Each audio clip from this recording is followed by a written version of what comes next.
Welcome back to another salvage auction analysis, and we have not one but two very interesting Porsches that on the surface look very similar but are very, very different cars, and they just happen to run at auction one day apart. The first one ran yesterday, the other one is going to run in a very short period of time. Porsche 911 GT3. This is a 2015 that was up in New Jersey. This was taken before the car actually ran at auction, so you can see it's pre-bid to $36,000. It is really kind of your standard auction setup on this car. There's nothing jumping out like we talked about in some of the scam videos previously. It is a run and drive, or at least it starts in this instance, 10,000 miles on the odometer, which is about right for a nicely used car of this age. It is right in New Jersey. Now, this is where some of the differences come into play. 3.8 liter engine and the automatic transmission. This is not a manual transmission. That is highly desirable for these GT3s. Diving into the pictures here, from this angle, this car looks, pretty nice until you look towards the other side of the car and realize how banged up it is.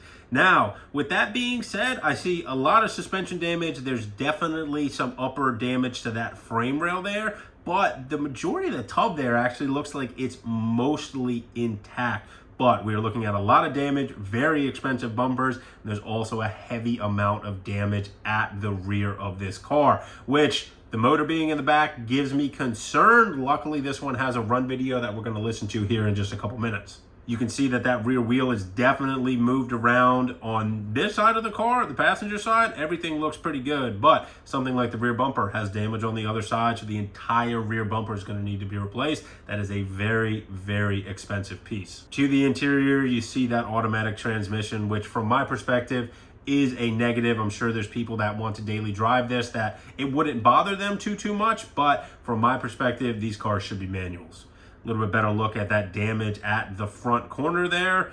The odometer there, 10,665 miles. There you can see that this is the 3.8 liter, and that is actually kind of a pretty big downside, and I'm going to talk about that in just a minute. There aren't really any really good pictures of it, but this does have the carbon buckets in it as well, which is a very, very high price point for these GT3s. It doesn't sound overly great, and sometimes IAA, the way that their cameras record audio is a little bit weird. I'm gonna play it back again.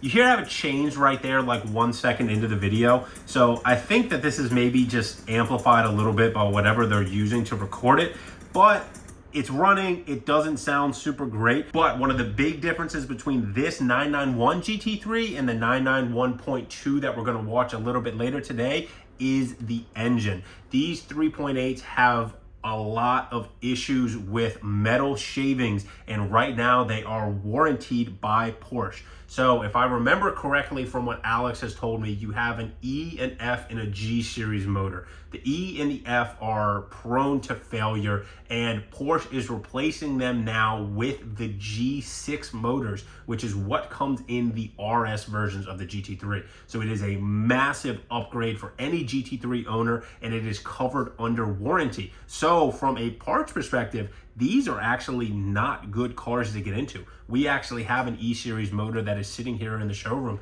and has been for a bit, because there is not a market for them, because if you have an issue with your motor in your GT3, you can just go to Porsche and get it replaced. So until that warranty window expires, we're probably going to be sitting on that motor. This one ended at $62,275, and it went overseas. It went back to Germany. The bidding account was in Berlin. Funny enough, we did have a red GT3 door sell on our website an hour after this auction. So I don't know if that's going to be going with it, but that was from a previous car that we dismantled that I think was actually the one that I just touched on about the motor. Now, this is the one that is going to be much more expensive, and already is, as you can see that we are the high bidder on this car right now. It is a 991.2 GT3 15,000 miles. It is up in Connecticut, New York title, and this one is a manual transmission car. I also already ran the auction history on this.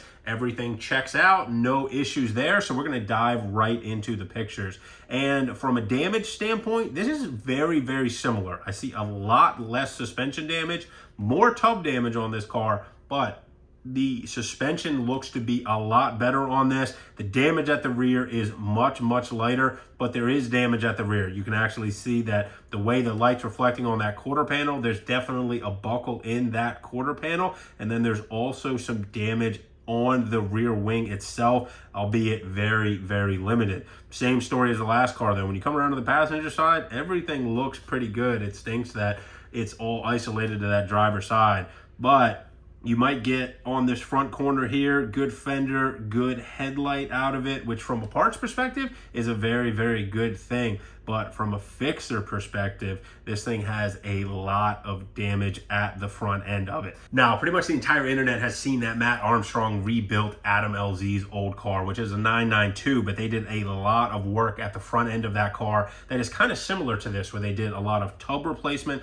a lot of front end body panels. So this thing is definitely repairable. It just has that additional damage at the back end of the car there. When you dive inside, you get a much better look at the beautiful carbon buckets. You do have a couple airbags that are blown. This one has the racing harnesses and the beautiful roll bar in there as well. And there you see that beautiful manual transmission, which is just a massive, massive selling point on these GT3s. When you get to the engine bay photo that doesn't show a whole lot, it's definitely different than that 3.8 liter though, because this is the 4-liter engine in this car, the one that everyone wants, and for that reason it's worth some serious money. It is running right now. We are going to see if that bid holds up, because our max bid on it's 115, so we have a very, very narrow window here.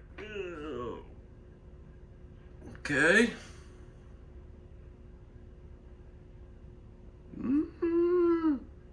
Wow.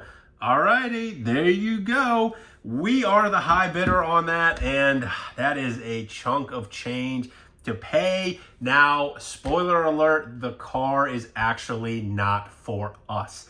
I'm not going to burst the bubble of who the car is for, and generally speaking, we don't buy cars for people outside of this business, but this is somebody that we've worked with in the past. It is a fellow YouTuber that is going to be doing something very, very cool, very interesting with that car, and you're just going to have to keep your eyes peeled. You'll probably see it resurface at some point, but you get to see really what the numbers on that are, because I am going to show with auction fees what that actually cost. You can see the grand total with auction fees on that is $121,000 in some odd change. That is with a secured payment through Copart. So say we were to pay it with a credit card, it would actually be something more like $126,000. This is the first time in one of the Salvage Auction Analysis series videos that you get to see a glimpse of what those Copart fees cost. Of course, we go over them pretty heavily in the Salvage Stories